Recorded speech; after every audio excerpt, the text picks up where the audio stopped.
تو یہ خادم بتاتا ہے کہ یہاں گھر کے اندر لڑکی پیدا ہوئی ہے. اب یہ شخص کہتا ہے کہ میں تمہیں اس لڑکی کے متعلق 3 باتیں بتاتا ہوں. ایک تو یہ لڑکی بڑی ہونے کے بعد 100 مردوں سے زنا کرے گی.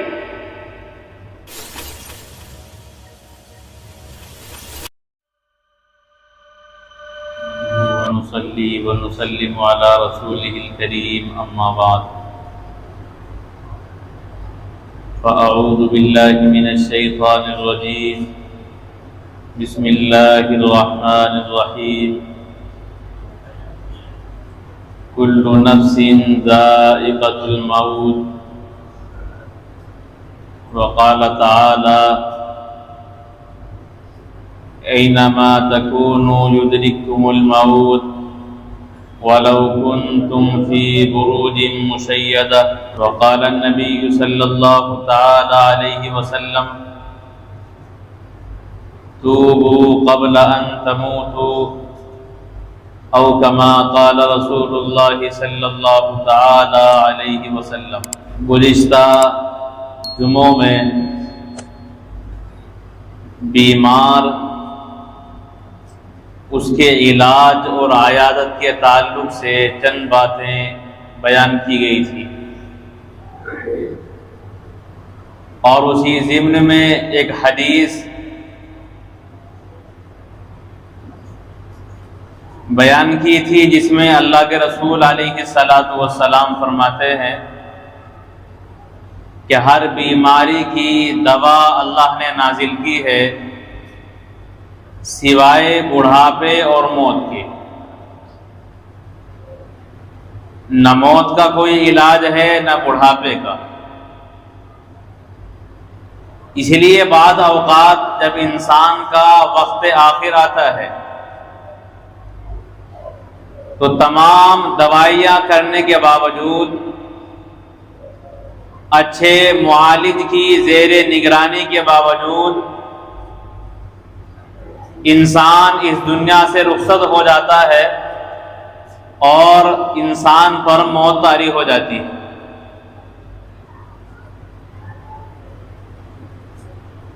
موت انسان کے جسم اور روح کو جدا کر دینے والی چیز ہے، کیونکہ انسان 2 چیزوں سے مل کر بنتا ہے، اور انسان ہی نہیں دوسری مخلوقات اور جاندار بھی 2 چیزوں ہی سے بنتے ہیں. ایک انسان کا جسم اور بدن ہوتا ہے، دوسرے اس قالب اور اس بدن کے اندر روح ہوتی ہے. قُلِ الرُّوحُ مِنْ أَمْرِ رَبِّي. اللہ کے رسول علیہ الصلاۃ والسلام سے روح کے متعلق سوال کیا گیا کہ روح کیا ہے؟ تو اللہ نے جواب دیا کہ لوگ آپ سے روح کے بارے میں سوال کرتے ہیں، آپ اعلان کرتے ہیں کہ روح میرے رب کا حکم ہے. جب اللہ تبارک و تعالیٰ کا یہ حکم انسان کے جسم میں یا جاندار کے جسم میں داخل ہوتا ہے تو وہ انسان حرکت کرنے لگ جاتا ہے، اس کے اندر زندگی کے آثار پیدا ہو جاتے ہیں. اور جب یہ امر ربی روح انسان کے بدن سے، جاندار کے جسم سے نکال لی جاتی ہے، پھر انسان نہیں رہتا، لاش بن جاتا ہے. اب وہ اپنی مرضی سے کچھ نہیں کر سکتا. تو موت انسان کے جسم اور روح کو جدا کر دینے والی چیز ہے،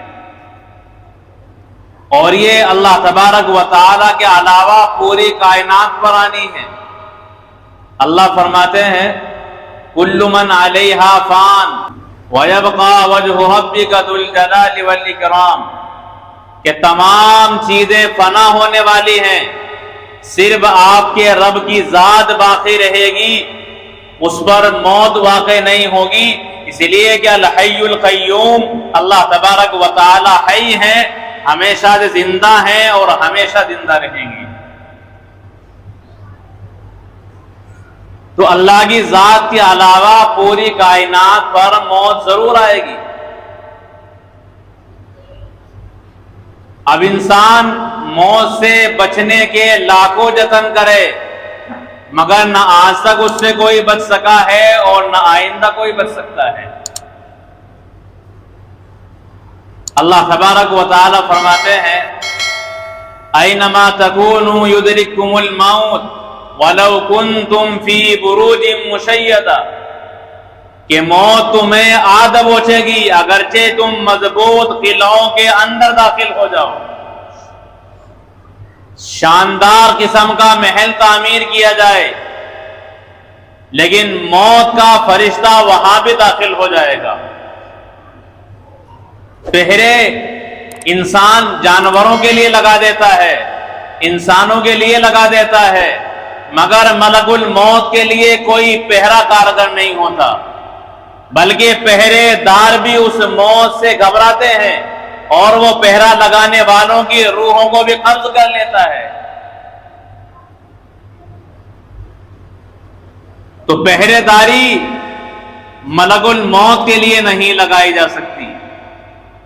تو اللہ فرماتے ہیں کہ اگرچہ مضبوط قلعوں میں تم داخل ہو جاؤ، مگر اس کے باوجود تم موت سے نہیں بچ سکتے، موت تمہیں ضرور آ پہنچے گی۔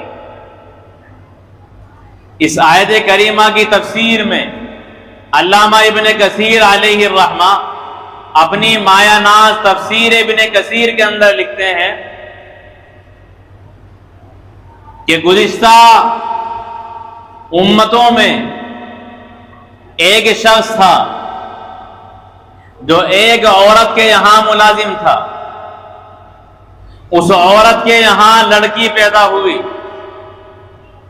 اب یہ خادم آگ لینے کے لیے گھر سے باہر نکلا تو دروازے پر اس خادم نے دیکھا کہ ایک آدمی نمودار ہوا ہے۔ اب یہ ظاہر ہونے والا آدمی معلوم کرتا ہے کہ گھر کے اندر کیا ہوا ہے، لڑکے نے جنم لیا ہے یا لڑکی نے، اور جو آج اس گھر کا خادم ہے پھر اسی خادم سے اس کا نکاح ہوگا، اور اس لڑکی کی موت مکڑی کی وجہ سے آئے گی۔ اب یہ آگ لینے کے لیے جا رہا تھا، جب اسے معلوم ہوا کہ 100 آدمیوں سے زنا کرے گی اور میں ہی اس گھر کا خادم ہوں، میرے ساتھ ہی اس کا نکاح ہوگا، تو یہ گھر کے اندر داخل ہوا اور چاقو سے اس لڑکی کا پیٹ چاک کر دیا۔ اب اسے یہ مردہ سمجھ کر بھاگ گیا۔ اب اس لڑکی کی ماں نے اس کے ٹانگے لگا دیے، اب اس کی موت نہیں تھی، وہ زخم بھرے جوان ہو گئی۔ اب یہ خادم سمندر پار جاتا ہے اور وہاں تجارت کر کے بے شمار مال کمانے کے بعد ایک عرصے تک باہر رہنے کے بعد اپنے شہر کے اندر، اپنی بستی کے اندر آتا ہے اور آ کر ایک بڑھیا سے ملتا ہے اور کہتا ہے کہ اس شہر کے اندر اس بستی میں جو سب سے زیادہ خوبصورت لڑکی ہو میرا اس سے نکاح کرا دیا جائے۔ چنانچہ یہ بوڑھی عورت اسی لڑکی کے ساتھ اس کا نکاح کراتی ہے جس کا پیڑ چاک کر کے یہ مدتوں پہلے بھاگ چکا تھا اور جسے یہ مارنا چاہ رہا تھا۔ بالآخر دونوں کی شادی ہوئی، نکاح ہوا، آپس میں محبت ہوئی۔ اب ایک دن اس لڑکی نے معلوم کیا کہ تم کہاں کے رہنے والے ہو، آئے کہاں سے ہو؟ پہلے تو اس بستی کے اندر نہیں تھے۔ اس نے اپنا پورا ماجرا بیان کیا، اس طرح میں کہ لڑکی کا پیڑ چاک کر کے بھاگ گیا تھا۔ اب اس لڑکی نے بتایا کہ جسے تم پیڑ چاک کر کے مردہ سمجھ کر بھاگ گئے تھے وہ لڑکی میں ہوں، اور پھر اپنے پیٹ کا پورا اسے نشان بھی دکھایا کہ ٹانگے لگے ہوئے ہیں۔ اب اس خادم نے کہا کہ مجھے تمہارے متعلق 2 باتیں اور معلوم ہیں۔ ایک تو سچی ہو گئی کہ جو خادم ہے وہی اس لڑکی سے نکاح کرے گا، دوسری بات تمہارے متعلق یہ ہے کہ تم سے 100 مرد زنا کریں گے۔ لڑکی نے اقرار کیا کہ ہاں ایسا میرے ساتھ ہوا ہے لیکن مجھے تعداد معلوم نہیں ہے۔ اس نے کہا کہ تعداد 100 ہے۔ پھر بتایا کہ تیری موت وہ مکڑی کے ذریعے سے آنے والی ہے، لیکن اب مجھے تجھ سے محبت ہو گئی ہے اسی لیے میں تیرے لیے کہ ایسا عالیشان محل تعمیر کراتا ہوں جہاں کیڑے مکوڑوں کا اور مکڑی کا کوئی کام نہ ہو۔ بالآخر اس نے ایک بلندی پر ایک محل تعمیر کرایا، بالکل صاف شفاف بہترین قسم کا، اس کے اندر کیڑے مکوڑوں کا اور حشرات الارض کا، مکڑیوں وغیرہ کا کوئی کام نہیں تھا، نام و نشان تک نہیں تھا۔ ایک مدت تک یہ رہتے رہے۔ بالآخر ایک مرتبہ اس لڑکے نے دیکھا کہ چھت پر مکڑی موجود ہے۔ اب اپنے شوہر سے کہا کہ تم مجھے اسی مکڑی سے ڈرا رہے تھے، لیکن اب اسی مکڑی کا انجام دیکھو کیا ہونے والا ہے۔ چنانچہ اس مکڑی کو نیچے گرایا اور اپنے پاؤں کے ذریعے سے اسے مسل دیا اور وہ موت کی آغوش میں چلی گئی۔ لیکن جیسے ہی اسے اپنے پاؤں سے مسلا، اس کے اندر سے پانی نکلا، زہر نکلا، جو اس کے انگوٹھے اور ناخن کے درمیان داخل ہو گیا اور اسی کی وجہ سے زہر چڑھا اور پورا پاؤں سیاہ ہو گیا، اور پھر اسی مکڑی کے زہر کی وجہ سے اس کی موت ہو گئی۔ علامہ ابن کثیر علیہ الرحمہ اس آیت کریمہ کے تحت یہ لکھتے ہیں، اس میں اللہ فرماتا ہے کہ موت تمہیں آدھا پہنچے گی اگرچہ مضبوط قلعوں میں داخل ہو جاؤ۔ جب یہ شخص اسے مارنے کا ارادہ کرتا ہے، اس کا پیٹ چاک کر دیا جاتا ہے، مگر اس کے باوجود چونکہ موت نہیں تھی، اس پر موت واقع نہیں ہوتی اور اس کے پاس زندگی رہتی ہے اور جوان ہو جاتی ہے۔ اور جب یہ شخص اسے بچانے کی کوشش کر رہا ہے، محل تعمیر کر دیا گیا ہے اور یہ بھی بتا دیا گیا کہ مکڑی کے ذریعے سے موت آئے گی، اس کے باوجود اس ایک مکڑی سے بچنا دشوار ہو گیا اور اسی کے ذریعے سے موت واقع ہو گئی۔ تو جب تک کسی کی موت کا وقت نہیں ہوتا، دنیا کی کوئی طاقت اسے موت کی نیند نہیں سلا سکتی، اور جب وقت متعینہ آ جاتا ہے پھر پوری دنیا مل کر اس انسان کو بچا نہیں سکتی، وہ ضرور اور بھی ضرور موت کے آغوش میں چلا جاتا ہے۔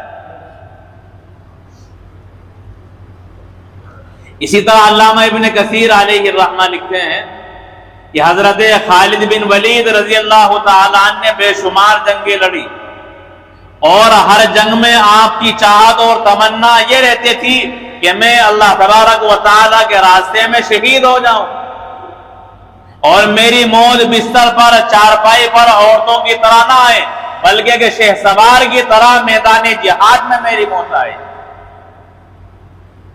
اور بڑے بڑے خطروں سے آپ کھیلتے رہے، بڑی بڑی جماعتوں پر آپ نے حملے کیے، اور آپ کی تاریخ ایسی ہے کہ دنیا اسے فراموش نہیں کر سکتی۔ آپ مذہب اسلام کے سب سے بڑے جرنیل ہوئے ہیں، آپ نے صرف 60 آدمیوں سے 60,000 کے لشکر کو بھاگنے پر مجبور کیا ہے۔ ایسی مثالیں دنیا کے اندر نہیں ملتی، لیکن اس سب کے باوجود آپ کی موت جب آتی ہے تو بستر پر موجود ہوتے ہیں۔ حالانکہ آپ کی بہادری کی اگر تاریخ آپ کے سامنے دہرائی جائے تو آپ کو اندازہ ہوگا کہ آپ نے کس قدر خطروں سے کھیل کر مسلمانوں کے لیے زمین کو ہموار کیا ہے اور اسلامی سلطنت کو وسعت دی ہے۔ ایک مرتبہ جب آپ کا ایک بہادر سے مقابلہ ہو رہا تھا تو آپ کی تلوار وغیرہ ٹوٹ گئی، نہتے رہ گئے، لیکن اس کے باوجود بھی آپ وہاں سے بھاگے نہیں، آپ نے چھلانگ لگا کر اس آدمی کو اس کے گھوڑے سے اٹھا کر اپنے آگے سوار کر کے مسلمانوں کے قدموں میں ڈال دیا۔ تو اللہ تعالیٰ نے ایسی قوت بازو آپ کو عطا فرمائی تھی۔ جب آپ اخیر وقت میں اپنے بستر پر موجود ہیں تو فرماتے ہیں کہاں ہے موت سے جی چرانے والے اور میدان جہاد سے اپنے گھروں پر بیٹھنے والے؟ آج مجھے دیکھ لو، میرے پورے بدن پر کوئی جگہ آپ کو ایسی نہیں ملے گی جس پر تیر کے، تلواروں کے، نیزے اور خنجر کے زخم موجود نہ ہو، مگر اس کے باوجود آج میری موت ایک بستر پر آ رہی ہے، جبکہ میں پوری زندگی یہ تمنا کرتا رہا کہ میدان جہاد میں میری موت آئے۔ تو موت سے بھاگنے والا کبھی نہیں بھاگ سکتا، کہیں بھی انسان ہوگا موت وہیں پہنچ جائے گی، بلکہ انسان خود اسی جگہ پہنچ جاتا ہے جہاں اس کی موت آنے والی ہے۔ ٹھیک ٹھاک بیٹھا ہوا ہے، کوئی کام نہیں ہے، اچانک سے اٹھ کر جاتا ہے اور جو جگہ اللہ نے متعین کی ہے موت کے لیے اس جگہ پر پہنچتا ہے اور موت کی آغوش میں چلا جاتا ہے۔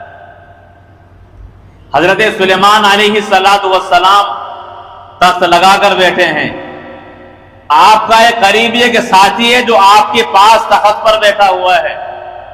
حضرت اسرائیل علیہ السلام انسانی شکل میں آتے ہیں اور اس انسان کو جو حضرت سلیمان کے پاس بیٹھا ہوا تھا بڑی غور کے ساتھ دیکھتے ہیں، اور دیکھنے کے بعد آپ کے دربار سے نکل کر چلے جاتے ہیں۔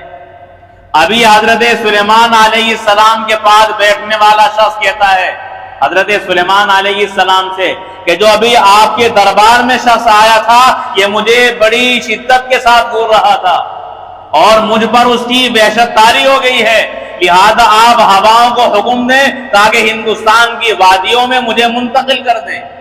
اب ہواؤں کے ذریعے سے آپ کو ملک شام سے ہندوستان کی وادیوں میں منتقل کر دیا گیا۔ اب اگلے دن حضرت اسرائیل علیہ السلام پھر آئے حضرت سلیمان علیہ السلام کے دربار میں۔ آپ نے فرمایا کہ کیا وجہ ہے کل میرے ساتھی کو بڑی گہری نظروں سے دیکھ رہے تھے، کیوں گھور رہے تھے؟ حضرت اسرائیل علیہ السلام نے فرمایا کہ میں اس وجہ سے اسے بڑی غور کے ساتھ دیکھ رہا تھا کہ اللہ تعالیٰ نے مجھے حکم دیا تھا کہ آج جب رات کا آدھا حصہ گزر جائے تو ہندوستان کی وادیوں میں اس آدمی کو موت کی نیند سلا دینا ہے اور اس کی روح قبض کرنی ہے۔ تو میں نے آپ کے پاس جب اسے بیٹھا ہوا دیکھا تو میں غور کے ساتھ دیکھنے لگا کہ ہندوستان کی وادیوں میں اس آدمی کی روح کس طرح قبض کروں گا، یہ تو ملک شام کے اندر بیٹھا ہوا ہے جبکہ کئی مہینوں کے سفر کا فاصلہ ہے۔ لیکن جب میں وقت متعینہ پر اس جگہ پہنچا تو میں نے اس آدمی کو اسی جگہ پر موجود پایا، وہیں بیٹھا ہوا تھا اور میں نے اس آدمی کی روح قبض کی ہے۔ اب دیکھیے وہ خود سفارش کرتا ہے کہ مجھے یہاں سے وہاں پہنچا دیجئے جہاں اللہ تبارک و تعالیٰ نے اس کے لیے موت کی جگہ متعین فرمائی تھی۔ تو انسان خود اپنی موت کے مقامات پر چلا جاتا ہے۔ اسی لیے اللہ کے رسول علیہ السلام فرماتے ہیں کہ مرنے سے پہلے پہلے موت کی تیاری کر لو اور مرنے سے پہلے پہلے توبہ کر لو۔ عجیب معاملہ ہے، بہت سے افراد ایسے ہیں کہ جنہیں کوئی کام نہیں ہے، تمام بچوں کی شادیوں سے فارغ ہو چکے ہیں، کوئی گھر کا کام نہیں ہے، اس کے باوجود نماز کے لیے آنے کے لیے ان کے پاؤں تھک جاتے ہیں، 5 وقت کی نماز پڑھنا ان کے لیے دشوار ہو جاتا ہے اور انہیں یہ معلوم نہیں کہ موت کا فرشتہ کب آ جائے اور ان انسان کی موت قبض کر کے انہیں قبر کے اندر پہنچا دے۔ لیکن اس کے باوجود جبکہ ہر انسان کا عقیدہ یہ ہے کہ موت سے نہیں بچ سکتے، ضرور آئے گی، لیکن آخرت میں جانے کی، قبر کے اندر جانے کی، سوال و جواب دینے کی اور میدان محشر میں جانے کی کوئی فکر نہیں ہے۔ جبکہ اللہ کے رسول علیہ السلام فرماتے ہیں کہ موت کی شدت کتنی ہے۔ آپ فرماتے ہیں کہ اگر کوئی زندہ بکری ہو اور اس زندہ بکری کی کھال اتاری جائے، بغیر ذبح کیے ایسے ہی نوچی جائے، اس سے زیادہ تکلیف انسان کو موت کے وقت ہوتی ہے۔ اور ایک مثال میں آپ نے اس طرح سمجھایا کہ اگر کسی کپڑے کو جھاڑی پر ڈال دیا جائے اور کانٹے اس کپڑے کے اندر خوب بے بس ہو جائیں، اب اس کپڑے کو جب کھینچا جائے گا تو ظاہر سی بات ہے وہ کپڑا ریزہ ریزہ ہو جائے گا۔ اب جیسی حالت کپڑے کی ہوتی ہے اس سے زیادہ بدتر حالت اس انسان کی ہو جاتی ہے جس انسان کی روح کو قبض کیا جاتا ہے۔ ابھی شدت سے بچنے کا ہمارے پاس کوئی سامان نہیں ہے سوائے اس کے کہ اللہ تبارک و تعالیٰ کو راضی کیا جائے۔ اسی لیے یہ بیماری سے یہ نہ سمجھو کہ اس سے نجات ہی مل جائے گی۔ اگر زندگی نہیں ہے تو آپ لاکھ علاج کریں، کوئی معالج آپ کو بچا نہیں پائے گا، کوئی دوا آپ کے لیے کارگر نہیں ہو پائے گی۔ اس لیے کہ موت کا اللہ تعالیٰ نے دنیا کے اندر کوئی علاج نہیں رکھا ہے۔ دنیا میں جو آیا ہے وہ مرنے کے لیے آیا ہے۔ زندگی جو ہمیشہ کی دی جائے گی وہ انسان کو مرنے کے بعد دی جائے گی، چاہے انسان جنت میں جائے یا جہنم میں، وہاں جانے کے بعد موت آ جائے گی، اور جنتی اور جہنمی دونوں ہمیشہ رہیں گے، پھر انسان کی موت واقع نہیں ہوگی۔ لیکن دنیا میں کوئی انسان اللہ کی اس موت سے بچ نہیں سکتا، اسی لیے اس کے سامان کریں اور اپنی زندگی کو قرآن و سنت کے مطابق بنائیں، قبر میں جانے کی، میدان محشر میں جانے کی فکریں کریں، اور موت سے پہلے موت کی تیاری کریں، اور اللہ تبارک و تعالیٰ سے اپنے گناہوں کی توبہ کر کے اس طریقے پر زندگی گزاریں جس طرح اللہ اور اس کے رسول کو منظور ہو۔ وما علینا الا البلاغ۔